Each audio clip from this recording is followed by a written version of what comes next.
असीम सांत्वना को अलभत प्राप्त किया।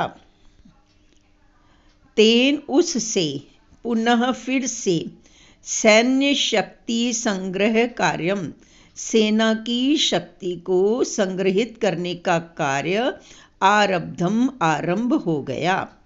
महासैन्यम च, और बहुत बड़ी सेना रच्यामास बना ली। तेन उससे पुनः फिर सैन्य शक्ति संग्रह कार्यम, सेना की शक्ति को संग्रहित करने का कार्य आरंभ हो गया। महासैन्यम, बहुत बड़ी सेना, उन्होंने रच्यामास बना ली। तया सेनया च पहले आ जाएगा, और तया सेनया, उस सेना से, मुगल शासक के प्रति स्वतंत्रता के युद्ध को प्रारंभ कर दिया। तया सेनया च, और उस सेना से, मुगल शासकम प्रति, मुगल शासक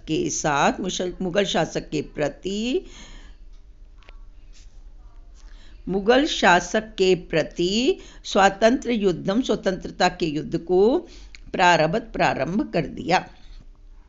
स्वराज्य हस्तच्युतान, स्वराज्य अपने राज्य के, हस्त हाथ से, च्युतान छूटे हुए, निकले हुए, अनेक भागों को पुनः फिर से हस्तगतान कृतवान, हस्तगत कर लिया मतलब उन्हें वापस ले लिया। स्वराज्य अपने राज्य के, हस्त हाथ से, च्युतान छूटे हुए, अनेक भागों को पुनः फिर से हस्तगतान कृतवान, हस्तगत कर लिया मतलब उसे ले लिया। तेषु, उनमें से, मोही, गोगुंदा, ये स्थानों का नाम है, उदयपुरम, उदयपुर, इत्यादि मुख्याः आसन, मुख्य थे। तेषु, उनमें से, मोही, गोकुंदा, उदयपुर इत्यादि मुख्य थे। स्वराज्य अपने राज्य में, शांतिम संस्थाप्य, शांति स्थापित करके, चावंड नामक स्थान को, स्वराज्य अधीनम, अपने राज्य के अधीन अकरोध कर लिया। स्वराज्य अपने राज्य में, शांतिम संस्थाप्य, शांति स्थापित करके, चावंड नामक स्थान को स्वराजधानीम अकरोध मतलब अपनी राजधानी बना लिया। अपने राज्य में शांति स्थापित करके चावंड नामक स्थान को अपनी राजधानी अकरोध बना लिया। तस्मिन् काले, उस समय में, चावंड स्थान स्थापत्य कला का, ये बताऊंगी मैं आपको स्थापत्य कला क्या होता है, पहले ये पूरा सुन लें।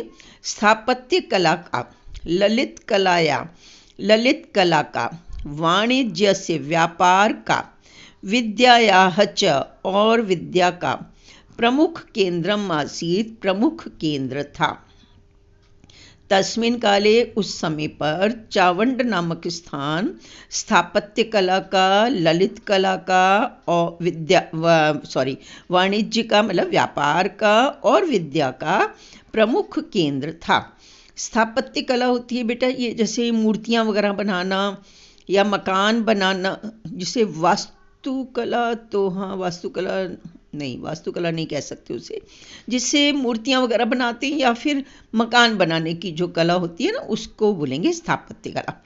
और ललित कला होंगी अलग अलग तरह की कलाएं, जैसे ड्राइंग बनाना या दीवारों पर कुछ ऐसे पेंटिंग बनाना, या फिर इसके अलावा जो भी चीज़ें बनाने, निर्माण, जैसे लकड़ी का सामान बनाना, जितनी भी तरह की हाथ से कारीगरी होती है उन सबको ललित मतलब होता है अलग अलग तरह की कलाओं का। और व्यापार का और विद्या का प्रमुख स्थान था। अंत में असावधानी से, पादे पैर पर, धनु प्रत्यंचा आघातेन, धनुष के, प्रत्यंचा के आघात से, प्रतापो प्रताप, अस्वस्थो अवध, अस्वस्थ हो गए। जो धनुष होता है, धनुष पर एक डोरी बंधी होती है, आपने नोटिस किया होगा, टेढ़ा सा ऐसे होता है और उसके साथ एक डोरी बंधी होती है। तो वो जो डोरी होती है ना, उसको प्रत्यंचा कहते हैं। और अगर वो प्रत्यंचा एकदम से टूट जाए, निकल जाए, तो जैसे अपन किसी चीज़ को, रस्सी को जोर से खींचे, इधर से भी कोई खींचे, उधर से भी कोई खींचे, और एक तरफ से अगर कोई छोड़ दे तो दूसरी तरफ से खींचने वाला व्यक्ति एकदम से गिर जाएगा, या उसको वो जो डोरी है बड़ी जोर से लगेगी। तो सेम यही हुआ था उनके साथ। उनके पैर पर धनुष की प्रत्यंचा टूट गई और वो प्रत्यंचा और धनुष दोनों उनके पैर पर आके लग गए। उससे प्रताप अस्वस्थ हो गए। दोबारा सुन लो। अंते अंत में असावधानी से पादे पैर पर धनुष की प्रत्यंचा के लग जाने से प्रताप अस्वस्थ हो गए। 1597 तमे ईस्वीयाब्दे, मतलब ईस्वी शताब्दी में प्रताप दिवंगतः दिवंगत हो गए, अर्थात उनकी मृत्यु हो गई। 1597 ईस्वी शताब्दी में प्रताप की मृत्यु हो गई। प्रतापः प्रताप महान सेना नायक, बहुत बड़े सेना के नायक, जननायक लोगों के नायक, व्यवस्थापक व्यवस्था करने वाले, संगठनकर्ता च और संगठित करने वाले आसीत थे। प्रताप महान सेना नायक, जननायक, व्यवस्थापक और संगठनकर्ता थे। भारतवासी अधुना अपि, अब भी, तस्य उनकी स्वतंत्रता प्रेम की शौर्य गाथा, वीरता की कहानियाँ गायन्ति गाते हैं। भारतवासी अधुना अपि, अब भी, तस्य उनकी स्वतंत्रता प्रेम की शौर्य गाथा, वीरता की गाथाएं, वीरता की कहानियाँ गायन्ति गाते हैं। तो ये लेसन कंप्लीट हो गया बच्चों।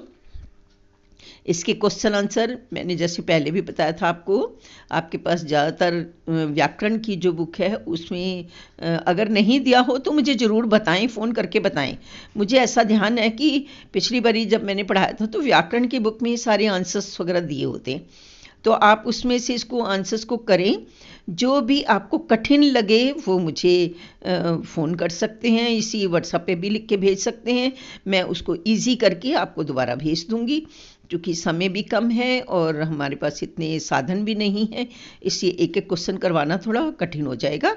आप लोग कहेंगे तो मैं बिल्कुल करवा दूंगी। और इसको आप इसी तरह से बेटा पढ़ते रहें। फिर हम ये लेसन पूरे हो जाएंगे तो ग्रामर करेंगे, और जब हम ग्रामर में आपको पढ़ा लूँगी तब हम ग्रामर के पोर्शन इसका करेंगे। तब तक आप केवल ये वस्तुनिष्ठ प्रश्न, लघुत्तरात्मक प्रश्न, निबंधात्मक प्रश्न ये अपनी कॉपी में करते रहें, और जैसे ही हो जाएंगे पूरे अपने लेसन तो आप लोग बेशक मेरे घर में कॉपियाँ अपनी भिजवा सकते हैं, मैं चेक करके आपको दे दूँगी। ठीक है बेटा, ओके, नमस्कार।